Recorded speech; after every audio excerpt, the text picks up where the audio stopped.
Hello गाईस, तर गणपती बाप्पा मोरया, मंगलमूर्ती मोरया. तर गणपती बाप्पा आले तर गोडधोड मोदक, पुरणपोळ्या आणि बरंच काही आपण बनवत असतो. तर आम्ही बनवत आहे पुरणपोळ्या.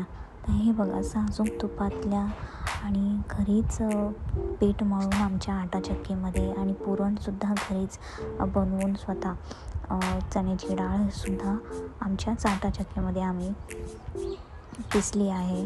आणि देशी गोड, काळं गूळ वापरला आहे.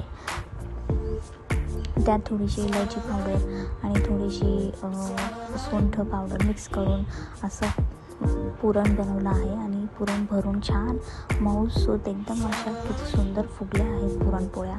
पातळ आणि एकदम ओठाने खाऊ असे पुरणपोळ्या.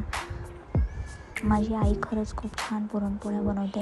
मला कुठल्याच पुरणपोळ्या आवडत नाही, मला फक्त माझ्या मम्मीच्या हाताच्याच पुरणपोळ्या आवडतात, कारण खूपच मऊ आणि टेस्टी बनवते माझी मम्मी पुरणपोळी. बघा किती मस्त फुलला आहे. वा, सुंदर. काय हळद बिलद काही आम्ही टाकत नाही. आमचं पुरणच एवढं सुंदर असतं की हा खमंग सुगंध आणि हा येलो कलर येतोच. काही लोक पिठात हळद टाकतात, पुरणमध्ये हळद मिक्स करतात. आम्हाला काहीच गरज नाही. बघा किती सुंदर. येस, एकदम मस्त. आणि ह्या एवढ्या सॉफ्ट असतात की तुम्ही दुसऱ्या दिवशी सुद्धा खाल्ल्या चहासोबत तरी सॉफ्ट. आणि हे जेव्हा गरम गरम आपण खातो, मस्त तुपाची धार सोडून, मजा घ्या. Bye bye.